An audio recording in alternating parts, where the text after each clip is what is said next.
Hey guys, welcome back to my channel अर्थशास्त्र की नगरी। सो गाइस, इससे प्रीवियस वीडियो में हम जो है अपनी उपयोगिता विश्लेषण जो है पूरा का पूरा कंप्लीट कर चुके हैं और उसके लास्ट में मैंने आपको बताया था कि उपयोगिता विश्लेषण की जो है कुछ लिमिटेशंस हैं, कुछ कठिनाइयां हैं जिसकी वजह से उसको जो है बेटर नहीं समझा जाता है, क्योंकि वहां पर जो है हम ये मानते हैं कि उपयोगिता को जो है हम मेजर कर सकते हैं, लेकिन गाइस प्रैक्टिकल लाइफ में जो है ऐसा पॉसिबल नहीं है कि हम उपयोगिता को जो है मेजर कर सके। किसी वस्तु के उपभोग से हमें उससे कितनी उपयोगिता मिल रही है ये बताना वो जो है संभव नहीं होता है, जो मार्शन ने बताया, जिसकी वजह से हिग्स ने जो है अपनी जो है ये कह सकते हो उपभोक्ता संतुलन की अप्रोच बताई, जिसका नाम है क्रमागत उपयोगिता सिद्धांत। गाइस, यहाँ पे हिग्स जो है वो ये कहते हैं कि उपयोगिता को मेजर नहीं किया जा सकता, मतलब कि यहाँ पर ये नहीं बताया जा सकता कि किसी वस्तु के उपभोग से हमें कितनी जो है सेटिस्फेक्शन मिल रही है, लेकिन वो ये जरूर बता सकता है कि वो किसको पहले प्राथमिकता दे रहा है, किसको ज्यादा प्रेफरेंस दे रहा है, वस्तु एक को दे रहा है, वस्तु दो को दे रहा है। इस चीज का यहाँ पर जो है पता लगाया जा सकता है। ठीक है, तो हिग्स जो है वो किसके अकॉर्डिंगली चलते हैं? हिग्स ये चलते हैं कि उपभोक्ता जो है वस्तु को प्रेफरेंस दे सकता है कि कौन सी वस्तु उसको ज्यादा पसंद है उसको पहली रैंक दे दे, कौन सी वस्तु उसको कम पसंद है उसको दूसरी रैंक दे दे। ठीक है, उपयोगिता को यहाँ पर मेजर नहीं किया जा सकेगा, बट प्रेफरेंस का पता लगाया जा सकता है। तो अब हमें इनकी अप्रोच से उपभोक्ता संतुलन पढ़ने से पहले हमें जो है दो तीन चीजों के बारे में डिस्कशन करना पड़ेगा। सबसे पहले तो उदासीनता वक्र, जिसको तटस्थता वक्र भी कहते हैं, ये क्या होता है, साथ के साथ बजट लाइन, बजट रेखा, ये सब चीजें क्या होती हैं। पहले हमें जो है कुछ बेसिक टर्म्स पढ़नी पड़ेगी, तब जाके हमें जो है इनकी अप्रोच से उपभोक्ता संतुलन समझ में आएगा। इससे प्रीवियस वीडियो गाइस जितनी भी मैंने बनाई है मे भी आपने देख ली होगी, प्लेलिस्ट में जाकर आप उन सभी वीडियो को जो है देख लीजिए, तभी आपके जो है ये कुछ समझ में आने वाला है। ठीक है, तो बकवास बहुत हो गई है, अब मुद्दे पर आते हैं कि आखिर इनकी अप्रोच से जो है उपभोक्ता संतुलन में कहां पर होगा। तो सबसे पहले कह रहे हैं भाई, मेरी अप्रोच को समझने के लिए आप पहले तो ये समझो कि आईसी कर्व, तटस्थता वक्र जो है, आखिर क्या दिक्कत क्या परेशानी होती है। उदासीनता वक्र किसको कहते हैं? ये कह रहे हैं जी उन सभी बिंदुओं का जोड़ है। तटस्थता वक्र क्या है? तटस्थता वक्र जो है उन सभी बिंदुओं का जोड़ है जो उन विभिन्न संयोगों को दर्शाता है जिससे उपभोक्ता को एक समान संतुष्टि प्राप्त होती है। ये क्या कह गया? मे बी ये पूरा का पूरा आपके ऊपर से गया होगा, इतना तो मेरी 100% गारंटी है। ठीक है, तो थोड़ा इसका प्रैक्टिकल करके देखते हैं जिससे आपको इस डेफिनेशन का मीनिंग समझ में आएगा। मैंने यहाँ पे जो है जैसे मांग अनुसूची होती है, बिल्कुल मैंने ऐसे ही उदासीनता अनुसूची बनाई है या उदासीनता तालिका। ठीक है, मैंने यहाँ पे संयोग लिखे हैं ABCD और दो वस्तुएं मैंने यहाँ पे लिखी हैं, एक लिखा है सेब और एक लिखा है रोटी। ठीक है, तो उदासीनता वक्र जो है क्या है? कह रहा है वो उन सभी बिंदुओं का जोड़ है जो उन विभिन्न संयोगों को दर्शाता है जिससे उपभोक्ता को एक समान संतुष्टि मिलती है। मतलब कि जैसे कि ये वाला जो संयोग है कितना है? 15 और 1, 15 सेब खा रहा हूं 1 रोटी। फिर यहाँ पर दूसरा संयोग जो है 11 सेब खा रहा हूं 2 रोटी, 8 सेब खा रहा हूं 3 रोटी, 6 सेब खा रहा हूं 4 रोटी और 5 सेब खा रहा हूं 5 रोटी। तो कह रहा है उपभोक्ता जो है इसमें से कोई सा भी संयोग चुन ले। उपभोक्ता जो है इसमें से कोई सा भी संयोग चुन ले, चाहे A चुन ले, चाहे B चुन ले, चाहे C चुन ले, चाहे D चुन ले, चाहे E चुन ले, उससे उपभोक्ता को जो है समान संतुष्टि मिलेगी, इक्वल की सेटिस्फेक्शन। जैसे कि देखिए, मान 15 और 1, मैंने यहाँ पे सेब लिया है, मैंने यहाँ रोटी लिया है। पहले इसको ग्राफिकली पुट करते हैं फिर पता चलता है। देखिए, मान लीजिए 15 और 1 आएगा यहाँ पर। ठीक है, फिर है 11 और 8, 11 और 2 ये आएगा आपका थोड़ा नीचे। ठीक है, फिर आएगा 8 और 3 ये और नीचे आएगा, और फिर आएगा 6 और 4 ये और नीचे आएगा। ठीक है, और फिर आएगा 5 और 6 और 5, फिर आएगा 5 और 5। ठीक है, तो इनको बिंदुओं को जो है जोड़ दीजिए, इन बिंदुओं को जोड़ दीजिए। ठीक है, तो इसको नाम दीजिए A, इसको नाम दीजिए B, इसको नाम दीजिए C, इसको नाम दीजिए D और इसको नाम दीजिए E। ठीक है। और ये जो कर्व बना है इसी कर्व को क्या कहेंगे, इसी कर्व को कहेंगे आईसी। क्या बोलेंगे, आईसी इंडिफरेंस कर्व। ये कर्व क्या शो कर रहा है गाइज, ये कर्व ये शो कर रहा है कि चाहे उपभोक्ता ये वाला संयोग ले, चाहे उपभोक्ता ये वाला संयोग ले, चाहे उपभोक्ता ये वाला संयोग ले, या चाहे उपभोक्ता ये वाला ले, या चाहे ये वाला ले, उससे उसको जो है समान संतुष्टि मिलेगी। ये नहीं कह रहा मैं संतुष्टि माप सकता हूं, बहुत ही ज्यादा ध्यान से तो सुनना है आपको। ये अप्रोच ये नहीं बताती है कि मैं जो है यूटिलिटी को मेजर कर सकता हूं। ये अप्रोच ये बता रही है कि यूटिलिटी मेजर नहीं की जा सकती। यूटिलिटी को आप जिस वस्तु को उपभोग कर रहे हो उसको रैंक दे सकते हो आप। तो आईसी क्या बता रहा है, इससे आपको समान संतुष्टि मिलेगी, चाहे आप 15 सेब 1 रोटी खाओ, चाहे आप 6 सेब 4 रोटी खाओ। जितनी सेटिस्फेक्शन, जितनी संतुष्टि इससे मिली है ना, आज इसको खाने से मिली है, आपको उतनी ही संतुष्टि इसको खाने से, इसको खाने से, इसको खाने से और इसको खाने से मिलेगी। कोई सा भी कॉम्बिनेशन जो है आप कंज्यूम कर लो। तो आईसी क्या है, आईसी एक ऐसा कर्व है जो उन बिंदुओं का जोड़ है। देखिए अब आपको समझ आ जाएगा, मैंने ए को जोड़ा, बी को जोड़ा, सी को जोड़ा, डी को जोड़ा, ई को जोड़ा, और इनके जोड़ से, इन बिंदुओं के जोड़ से, जो बिंदुओं का जो संयोग था, जब मैंने इनको जोड़ा तो उससे जो मुझे को कर्व मिला उसी को क्या बोलेंगे, उसी को बोलेंगे उदासीनता वक्र या तटस्थता वक्र। ठीक है जी। तो उन बिंदुओं का जोड़ है जो विभिन्न संयोगों को दर्शाता है जिससे उपभोक्ता को एक समान संतुष्टि मिलती है। इसको तटस्थता तालिका या उदासीनता वक्र तालिका भी कह सकते हो। और ये क्या है, ये आपका उदासीनता वक्र जो है वो कहलाता है। ठीक है। अब इसकी भी कुछ मान्यताएं हैं, जैसे उपयोगिता विश्लेषण की मान्यताएं थी, ऐसी इसकी भी जो है गाइस कुछ मान्यताएं हैं। तो ये किन मान्यताओं पर आधारित है, जो मान्यताएं उपयोगिता विश्लेषण की इसको ठीक लगी वो इसने ले ली, और जो मार्शल ने अज्यूम करी थी उपयोगिता में वो इसने ले ली, और जो इसको बकवास लग रही थी, बेफुल्तू की कह सकते हो, वो इसने क्या करा, उसको इग्नोर मार दिया। ठीक है। तो और अपनी कुछ नई अजम्पशंस जो है इसने क्रिएट कर ली। जैसे कि सबसे पहला यहाँ पे ये अज्यूम किया गया है कि उपभोक्ता जो है ना वो केवल 2 ही वस्तु का उपभोग कर रहा है। आईसी जो है गाइज आपको 2 वस्तुओं का संयोग दिखाता है, जैसे कि आप देख ही रहे हो ऊपर, एक मैंने सेब लिया था और एक मैंने रोटी ली थी। तो यहाँ पर जो है ये 2 वस्तुओं के कॉम्बिनेशन को शो करता है। तो यहाँ पे अज्यूम किया गया है कि उपभोक्ता केवल 2 ही वस्तु का उपभोग कर रहा है। साथ के साथ दोनों वस्तुओं की कीमत जो है वो निश्चित है, और उपभोक्ता को जो है इसकी पूरी सूचना है कि 2 वस्तु जो है वो कितने रुपए की है, मार्केट में 2 वस्तुएं कितने रुपए की मिल रही है, इस बात का उपभोक्ता को भली भांति ज्ञान है। ठीक है। साथ के साथ यहाँ पर जो है समान संतुष्टि के जोड़े बनाना संभव है। मतलब कि जैसे कि मैंने यहाँ ऊपर बताया कि 2 उपभोक्ता के लिए जो है जो 2 वस्तुएं हैं उसके ऐसे पेयर, ऐसे कॉम्बिनेशन बनाना पॉसिबल है जिससे उसको जो है समान संतुष्टि मिले। जैसे कि ये वाला पेयर, ये वाला ऊपर मैंने जो बनाए थे तालिका के अंदर ये वाले, ठीक है, ये पेयर बनाना जो है पॉसिबल है। ये यहाँ अज्यूम किया गया है कि कोई भी 2 वस्तुएं ले लो, कंज्यूमर जो है ऐसे पेयर बना सकता है जिससे उसको समान संतुष्टि मिले। साथ के साथ एक वस्तु की अधिक मात्रा को प्राप्त करने के लिए दूसरी वस्तु का त्याग आवश्यक है।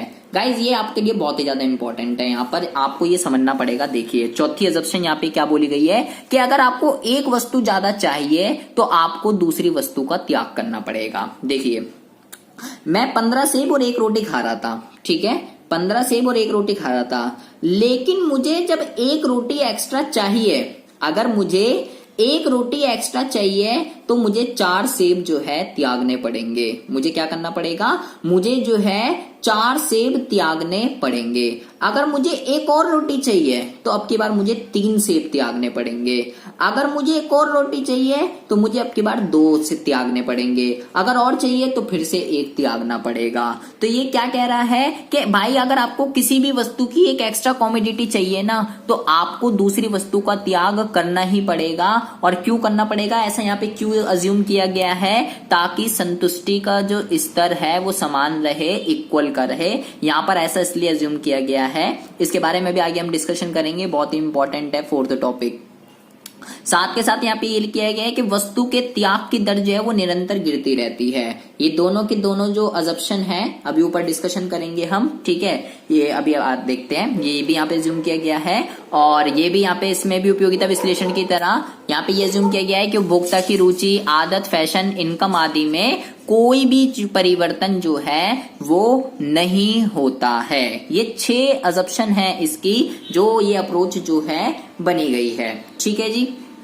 कुछ बिल्कुल सिमिलर उपयोगिता जैसी हैं बट मोस्टली इसकी अपनी ही नहीं इसकी मान्यताएं हैं, ठीक है। 1-2 है इसकी, बाकी 2 इसको जो सभी की सभी बकवास लगी थी जो मार्शल ने बताई थी। अब बात करते हैं कि इसकी विशेषताएं क्या क्या है। उदासीनता वक्र जो है उसकी क्या विशेषताएं होती हैं गाइज, ये आपको जो है घोल कर पी जानी है, क्योंकि एग्जाम में विशेषताओं के ऊपर, फीचर्स के ऊपर क्वेश्चन कंपलसरी है, आपका आना ही आना है, ठीक है। तो ये क्या क्या कह रहे हैं, बहुत ही ज्यादा ध्यान से सुनेंगे कि उदासीनता वक्र का ढलान बाएं से दाएं नीचे की ओर ऋणात्मक होता है। जैसे कि अभी मैंने आपको ऊपर बताया, ये देखिए इसका जो कर्व है वो बाएं से दाएं क्या हो रहा है, नीचे की ओर जो है ढलाव आ रहा है इसका। और ये इस नीचे जैसे कि डिमांड कर्व होता है, ऐसा डिमांड कर्व होता है ना, तो ये भी बिल्कुल वैसा ही है, ऋणात्मक ढाल वाला जो है इसका आकृति होती है, इसकी शेप होती है, ठीक है। तो सबसे पहला फीचर जो है इसका यही है। साथ के साथ कह रहा है ये मूल बिंदु की ओर उन्नतोदर होता है। अब इस शेप को क्या कहते हैं गाइज, इस शेप को कहते हैं उन्नतोदर। क्या कहते हैं, नतोदर। आप देखोगे ये बिल्कुल पीपीसी से उल्टा है। पीपीसी जो बनता है गाइज वो बनता है कुछ इस तरीके से, पीपीसी ऐसे बनता है ना, उसको तो कहते हैं नतोदर। लेकिन गाइज इस वाली शेप को क्या कहते हैं, ये वाली ये जो शेप बन रही है इसको कहते हैं उन्नतोदर, ठीक है। तो एक तो बाएं से दाएं नीचे की ओर ढालू हो रहा है, साथ के साथ उन्नतोदर हो रहा है। उसके बाद ये कह रहा है तीसरी फीचर इसका जो है वो क्या है, कह रहा है ये एक दूसरे को काट नहीं सकते और ना ही छू सकते हैं। इसका क्या मतलब होता है, कह रहा है 2 पीपीसी ना तो आपस में टच कर सकते हैं, इंटरसेक्ट कर सकते हैं और ना ही छू सकते हैं। मतलब कि अगर 2 या 2 से ज्यादा आपके पास ये है आईसी कर्व, देखिए तो ये कह रहा है अगर 2 आईसी है ना तो टच हो सकते हैं ना इंटरसेक्ट हो सकते हैं। जैसे कि फॉर एग्जांपल के लिए एक आईसी अगर ऐसे बन गया तो दूसरा ऐसे नहीं बन सकता है, ठीक है। जैसे मान लीजिए ये हो गया IC1 और ये हो गया IC2, तो ये आपस में कभी भी इंटरसेक्ट नहीं कर सकते हैं, ना ही इंटरसेक्ट कर सकते हैं और ना ही छू सकते हैं। मान लीजिए हो गया IC1 तो दूसरा इसको छूता हुआ ऐसे जा रहा है IC2, ना ही इंटरसेक्ट होगा और ना ही जो है छूता हुआ जाएगा। ऐसा क्यों होता है, ऐसा इसलिए होता है गाइज क्योंकि सभी आईसी का जो सेटिस्फेक्शन लेवल होता है वो डिफरेंट होता है, ठीक है। ये इसका जो है अगला फीचर है। साथ के साथ ये कह रहा है गाइज 2 वक्रों के बीच अनेक वक्र हो सकते हैं। बहुत ही इंपॉर्टेंट फीचर है ये, कह रहा है 2 वक्रों के बीच अनेक वक्र हो सकते हैं। इस लाइन का जो है क्या मीनिंग है, ये कह रहा है जैसे कि मान लीजिए ये एक्स एक्सिस हो गई, वाई एक्सिस हो गई, ये मैंने एक बनाया IC1, ठीक है, और दूसरा जो मैंने बनाया ये मैंने बना दिया IC2, ठीक है। तो ये कह रहा है इन 2 आईसी के बीच में भी बहुत सारे आईसी जो है वो हो सकते हैं जो अलग अलग सेटिस्फेक्शन को जो है शो करे। कोई भी आपस में टच नहीं होगा, ध्यान रखना, ना ही टच होगा ना ही इंटरसेक्ट होगा। 2 आईसी के बीच में बहुत सारे आईसी भी हो सकते हैं, ठीक है। ये इसका जो है अगला फीचर है। और साथ के साथ ये क्या कह रहा है, अब बहुत ही ज्यादा ध्यान से सुनना है, कह रहा है उच्चतर उदासीनता वक्र संतुष्टि का उच्चतर स्तर दर्शाता है। क्या कह रहा है, higher the IC higher the satisfaction, lower the IC lower the satisfaction. इसका क्या मतलब हुआ गाइज, इसका ये मतलब है कि जितना ऊंचा आईसी होगा, जैसे कि आप देख रहे हो यहाँ पे ये वाला जो आईसी है, ये गाइस सबसे ऊंचा आईसी है, तो कह रहा है ये वाला जो आईसी है ना ये आपको सबसे ज्यादा सेटिस्फेक्शन दे रहा होगा, और जितना नीचा आईसी होगा वो आपको उतनी ही कम सेटिस्फेक्शन दे रहा होगा। Higher IC higher satisfaction, lower IC lower satisfaction, ये इसका जो है अगला फीचर है, ठीक है जी। अब बात करते हैं इसके अगले फीचर की। अब है कह रहा है उदासीनता वक्र किसी भी अक्ष को स्पर्श नहीं कर सकता। इसका क्या मतलब होता है, कह रहा है कि जैसे मान लीजिए ये मैंने y एक्सिस बनाया, ये मैंने x एक्सिस बनाया, कह रहा है भाई ना तो ये ऐसे बनेगा, ना तो ये x एक्सिस को छुएगा और ना ही ये y एक्सिस को छुएगा, किसी भी एक्सिस को ये टच नहीं कर सकता है, ना तो x को और ना ही y को। साथ के साथ ये कह रहा है ये आवश्यक नहीं है कि उदासीनता वक्र आपस में समांतर हो। इसका क्या मतलब होता है, इसका ये मतलब है कि ऐसा जरूरी नहीं है, जैसे मान लीजिए मैंने एक आईसी बनाया, ये हो गया IC1, ठीक है, और दूसरा आईसी बिल्कुल इसके समांतर कुछ इस तरीके से बने, ऐसा कोई कंपलसरी नहीं है। आईसी जो है मान लीजिए एक आपने बना दिया, मान लीजिए एक ऐसा बना दिया मैंने IC1 और दूसरा जो है ऐसे जा रहा है IC2, तो ये आपस में क्या है, ये आपस में पैरेलल नहीं है, जैसे कि ये आप देख रहे होगे ये वाला है, ठीक है। तो ये चीज है आपको ध्यान रखनी है, ये इसके 7 फीचर्स हैं जो मैंने आपको बताए हैं, ठीक है जी। सबसे पहले मैंने आपको क्या बताया कि इंडिफरेंस कर्व क्या होता है, ये बात आपको अच्छे से समझ में आ जानी चाहिए कि एक ऐसा कर्व जो दो वस्तुओं के कॉम्बिनेशन को शो कर रहा है जिससे उपभोक्ता को एक समान संतुष्टि प्राप्त हो रही है, उसको कहते हैं उदासीनता वक्र। 3 नाम होते हैं, उदासीनता, तटस्थता वक्र, अनादिमान वक्र, ठीक है। ये तीनों नाम इसी के हैं। कंफ्यूज हो जाते हैं बच्चे कि मेरी बुक में तो ये लिखा है, मेरी में ये लिखा है, अरे भाई तीनों सेम ही होते हैं, इंग्लिश में कहते हैं इंडिफरेंस कर्व, ठीक है। तो सबसे पहली बात आपको इतना मुद्दा जो है वो क्लियर हो जाना चाहिए। अब आते हैं कुछ टेक्निकल टर्म्स पर जो आपके लिए समझना बहुत बहुत बहुत ही ज्यादा जरूरी है। 3 वर्ड मैं आपको बताने वाला हूं। सबसे पहला वर्ड है तटस्थ मानचित्र क्या होता है, इसे अनादिमान मानचित्र या उदासीनता मानचित्र भी आप कह सकते हो। कह रहा है जी संतुष्टि के विभिन्न स्तर दर्शाने वाले तटस्थ वक्रों के समूह को तटस्थ मानचित्र कहते हैं, इंडिफरेंस मैप। मतलब जब आपके पास एक या एक से ज्यादा, जब आपके पास 2 या 2 से ज्यादा, जब आपके पास तटस्थ वक्र होते हैं, उदासीनता वक्र होते हैं, तो उसको उदासीनता वक्र ना कहकर हम उसको क्या बोलेंगे, हम उसको बोलेंगे तटस्थ मानचित्र। क्या बोलेंगे, तटस्थ मानचित्र। लाइक IC1 हो गया, IC2 हो गया, IC3 हो गया। तो जब आपके पास 2 या 2 से ज्यादा IC होते हैं तो उनको तटस्थ मानचित्र कहते हैं। जो सबसे ऊपर वाला होगा वो आपको सबसे ज्यादा सेटिस्फेक्शन दे रहा होगा, जो सबसे नीचे वाला होगा वो आपको सबसे कम सेटिस्फेक्शन दे रहा होगा, ठीक है। ये इनको नहीं देखेंगे, ये मेरी कलाकारियां हैं। अब आते हैं बात दूसरे उस पे।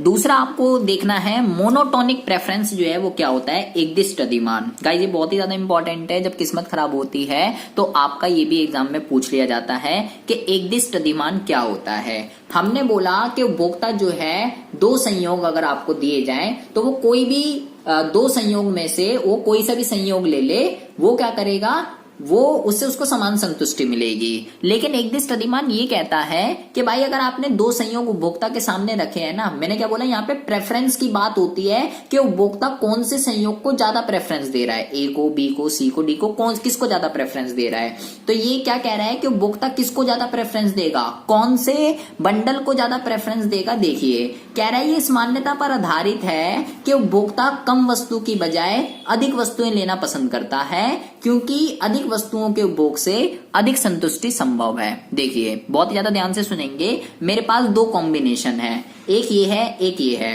दोनों में जो है ब्रेड पकोड़े और समोसे हैं, ठीक है।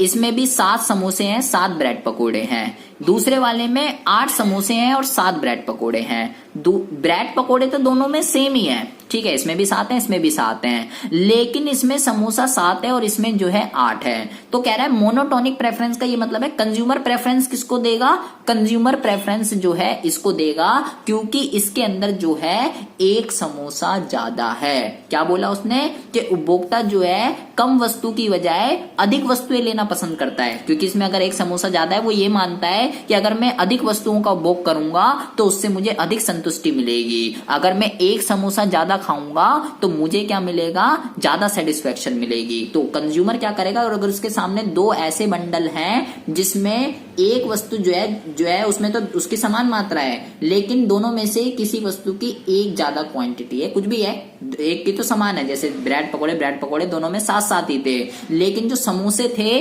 वो ज्यादा हैं एक बंडल में, तो उपभोक्ता हमेशा जो है उसी को प्रेफरेंस देगा। ठीक है, इसी को क्या कहते हैं, इसी को कहते हैं एकदिष्ट अधिमान। ठीक है जी, अच्छा जी। अब आते हैं गाइस तीसरी सबसे मोस्ट इंपॉर्टेंट, जिसका नाम है प्रतिस्थापन की सीमांत दर। इंग्लिश में गाइस इसको कहते हैं MRS। ये MRS जो है क्या होती है, अभी मैंने आपको जो पीछे बताया, जो इसकी जो अजम्पशंस थी 4 और 5, ये बहुत ही ज्यादा इंपॉर्टेंट है गाइस। ठीक है, तो वो अब जो है शुरू हो चुकी है, ये जो है उसी से रिलेटेड है। ठीक है, ये देखिए क्या कह रहा है, इसके ऊपर सेपरेट क्वेश्चन भी एग्जाम में आ जाता है कि प्रतिस्थापन की सीमांत दर क्या होती है, शॉर्ट नोट लिखिए। ठीक है, इसको आपको बहुत ही ध्यान से समझना है।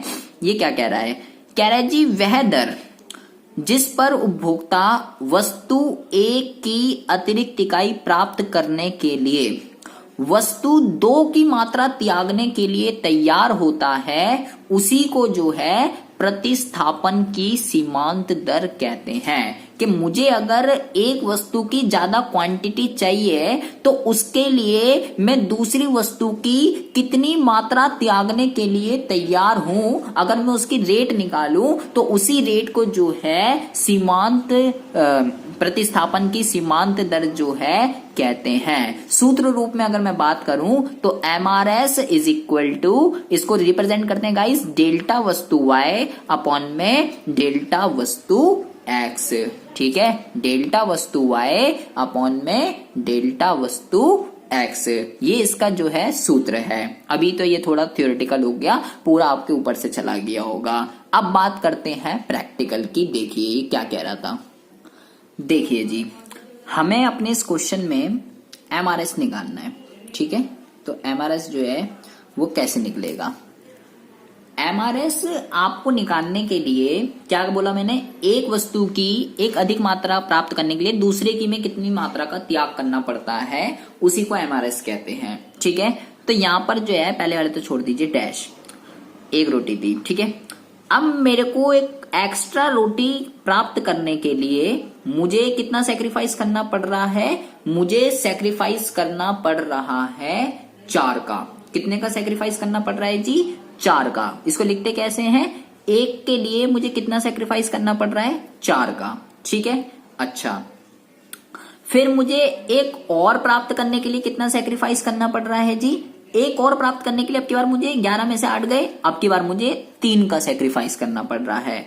फिर मुझे एक और का प्राप्त करने के लिए कितना सेक्रीफाइस करना पड़ रहा है, अब की बार मुझे करना पड़ रहा है जी 2 का। फिर मुझे एक और का करने के लिए अब की बार कितना करना पड़ रहा है, अब की बार करना पड़ रहा है 1 का। तो गाइज इसी चीज को क्या कहते हैं, प्रतिस्थापन की सीमांत दर। कि एक वस्तु की, यहाँ पे जो रोटी है उसकी एक अतिरिक्त मात्रा प्राप्त करने के लिए 1 से 2, 2 से 3, 3 से 4, 4 से 5 मैं सेब का जो है कितना सैक्रिफाइस कर रहा हूं, उसी को क्या क्या बोलेंगे, उसी को बोलेंगे प्रतिस्थापन की सीमांत दर। तो यहाँ पे जो ये 2 अजम्पशन थी, ये यही है कि एक वस्तु की अधिक मात्रा को प्राप्त करने के लिए दूसरी वस्तु का त्याग करना आवश्यक ही है, ताकि संतुष्टि का स्तर उतना ही बना रहे। और दूसरी अजम्पशन थी कि वस्तु के त्याग की दर निरंतर गिरती रहनी चाहिए। आप ये देखेंगे, पहले के लिए मेरे को करना पड़ा 4 का, फिर कितने का करना पड़ा 3 का, फिर कितने का करना पड़ा 2 का, और फिर कितने का करना पड़ा, फिर मुझे करना पड़ा 1 का। तो गाइज इसी को क्या कहते हैं, MRS जो है वो क्या हो रही है, फॉल हो रही है। प्रतिस्थापन की सीमांत दर जो है वो क्या है, फॉल हो रही है। गाइज ये कुछ भी नहीं है, जैसे कि देखिए इधर आएंगे अब मुद्दे पर, ठीक है, तो टेक्निकल टर्म पर आएंगे। यहां पर देखेंगे आप इस पॉइंट पर, ठीक है, 1 पे मैं 15 कर रहा था, ठीक है। अगर मुझे यहाँ पर एक एक्स्ट्रा चाहिए, तो मुझे जो है इसका सेक्रीफाइस करना पड़ेगा इतना, ठीक है। अगर मुझे जो है एक और चाहिए एक्स्ट्रा, तो मुझे जो है और सेक्रीफाइस करना पड़ेगा। ठीक है, तो गाइज यहां पर ये देखिए, इस चीज को जो कहते हैं ना गाइज, इस चीज को यही जो है, ये क्या है, डेल्टा वस्तु y और ये है डेल्टा वस्तु x। ठीक है, कि भाई अगर मुझे इतना बढ़ाना है ना तो मुझे इतना सेक्रीफाइस करना पड़ेगा, इतना बढ़ाना है तो इतना सेक्रीफाइस करना पड़ेगा। बिल्कुल सिमिलरली यहां पर भी आप देखेंगे, इतना अगर बढ़ाना है, अगर इतना बढ़ाना है तो इतना सेक्रीफाइस करना पड़ेगा। ये सब चीजें क्या है गाइज, इसी चीज को कहते हैं MRS। इतना बढ़ाना है तो इतना आपको क्या करना पड़ेगा, सेक्रीफाइस करना पड़ेगा। ये जो चीजें है ये MRS है। आपको अब ध्यान रखना है गाइज, जब मैं बात बोलने वाला हूं कि जो MRS होता है, जो MRS होता है, घोल कर पी जाना है इस बात को, MRS जो है वो स्लोप होता है, स्लोप ऑफ IC, तटस्थता वक्र का ढलान होता है MRS। क्योंकि और जब ये फॉल होता है, पहले सबसे पहले के लिए हमें ज्यादा त्यागनी पड़ेगी, फिर अगली के लिए थोड़ी कम, फिर अगली के लिए और कम, और फिर अगली के लिए और कम का हमें सेक्रीफाइस करना पड़ेगा, त्याग करना पड़ेगा। जैसे जैसे उपभोक्ता नीचे जा रहा है इस कर्व की तरफ, बहुत ही ज्यादा ध्यान से सुनेंगे, जैसे जैसे उपभोक्ता इस कर्व की तरफ नीचे जा रहा है, क्या हो रहा है, 4 से 3, 3 से 2, 2 से 1 प्रतिस्थापन की सीमांत दर गिरती जा रही है। ठीक है, और जैसे जैसे ऊपर आता रहेगा वैसे वैसे प्रतिस्थापन की सीमांत दर क्या होती रहेगी, बढ़ती रहेगी। ठीक है, तो आपको ये ध्यान रखना है गाइज, इस शेप को क्या कहते हैं, इस शेप को अभी हमने पढ़ा, क्या कहते हैं, उन्नतोदर कहते हैं। यहाँ पे इसकी एक विशेषता थी कि ये मूल बिंदु की ओर उन्नतोदर होता है। ये इसकी बहुत ही ज्यादा इंपॉर्टेंट फीचर है। कभी कभार तो 6, 7, 8 नंबर का ये सिंगल ही आ जाता है कि बताइए पीपीसी कह रहा हूं, उदासीनता वक्र जो है वो मूल बिंदु की ओर उन्नतोदर क्यों होता है। तो गाइस इसका रीजन यही है क्योंकि MRS जो है, क्योंकि प्रतिस्थापन की सीमांत दर जो है वो फॉल होती जाती है, वो गिरती जाती है। इसकी वजह से ही जो IC कर्व होता है वो ऐसे बनता है, ऋणात्मक ढाल वाला, बाएं से दाएं नीचे की ओर ढालू होता है। ठीक है, बच्चे इसको कभी कभार PPC से कनेक्ट कर देते हैं। गाइस PPC का जो रीजन है वो MOC है। MOC और MRS बहुत ही अलग अलग हैं। PPC के लिए MOC सीमांत अवसर लागत का यूज किया जाता है, सीमांत अवसर लागत, मार्जिनल अपॉर्चुनिटी कॉस्ट। ठीक है, लेकिन IC के लिए MOC का नहीं, IC के लिए MRS प्रतिस्थापन की सीमांत दर का यूज किया जाता है। ये आपको बात ध्यान रखनी है, इसमें MOC का कोई भी रोल नहीं है। MOC, OC अपॉर्चुनिटी कॉस्ट, अवसर लागत, सीमांत अवसर लागत, ये सब PPC के अंदर है। यहां पर आपको प्रतिस्थापन की सीमांत दर पढ़नी है कि एक वस्तु की एक अतिरिक्त इकाई प्राप्त करने के लिए उपभोक्ता वस्तु 2 की कितनी मात्रा त्याग करने के लिए तैयार है, उसी को हम क्या बोलेंगे, उसी को हम बोलेंगे MRS। और ये क्योंकि फॉल होती रहती है इसलिए IC जो है उन्नतोदर शेप का बनता है। ठीक है जी, तो भैया IC क्या होता है, IC की क्या क्या मान्यताएं हैं इस अप्रोच की, इसकी क्या क्या विशेषताएं हैं, मोनोटोनिक प्रेफरेंस क्या होता है, प्रतिस्थापन की सीमांत दर क्या होती है, ठीक है, तटस्थता मानचित्र क्या होता है, प्रतिस्थापन की सीमांत दर आपको गोल कर पी जानी है, सेपरेट क्वेश्चन भी आ जाता है। इसमें आपको कुछ भी समझ ना आया हो, कोई भी डाउट हो, कोई भी इश्यू हो, आप मेरे को कमेंट बॉक्स में कमेंट कर सकते हैं। चैनल पर अगर पहली बार आए हो तो प्लीज इस चैनल को सब्सक्राइब करके बेल आइकन को जरूर प्रेस कर लीजिए। आपके लिए मैं ऐसी इंटरेस्टिंग वीडियो रोजाना इस चैनल पर अपलोड करता रहता हूं। मिलते हैं आपसे नेक्स्ट वीडियो में ऐसी इंटरेस्टिंग टॉपिक के साथ। तब तक के लिए have a good day, bye bye, take care.